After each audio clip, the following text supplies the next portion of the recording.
Birinchi raqamli valyuta kurslari kanaliga xush kelibsiz.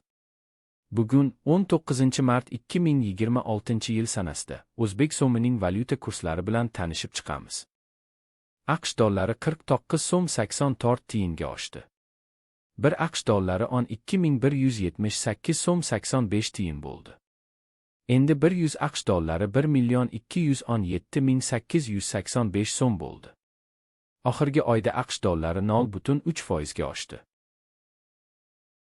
Yevro 84 so'm 20 tiyinga oshdi. 1 yevro 14,053 so'm 18 tiyin bo'ldi. Endi 100 yevro 1,405,318 so'm bo'ldi. Oxirgi oyda yevro 2,3% ga tushdi.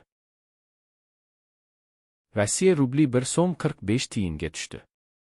1 Rossiya rubli 146 so'm 54 tiyin bo'ldi. Endi 1000 Rossiya rubli 146,540 so'm bo'ldi. Oxirgi oyda Rossiya rubli 7,3% ga tushdi. Xitoy yuani 10 so'm 84 tiyinga oshdi. 1 Xitoy yuani 1772 so'm 1 tiyin bo'ldi. Endi 1000 Xitoy yuani 1,772,010 so'm bo'ldi. Oxirgi oyda Xitoy yuani 0,9% ga oshdi. AQSh dollarining Rossiya rubliga nisbatan kursi. 1 Rossiya rubli 15 kopeykaga oshdi. 1 AQSh dollari 83 Rossiya rubli 11 kopeyka bo'ldi. Endi 100 AQSh dollari 8310 Rossiya rubli 94 kopeyka bo'ldi. Oxirgi oyda AQSh dollarining Rossiya rubliga nisbatan kursi 8,3% ga oshdi.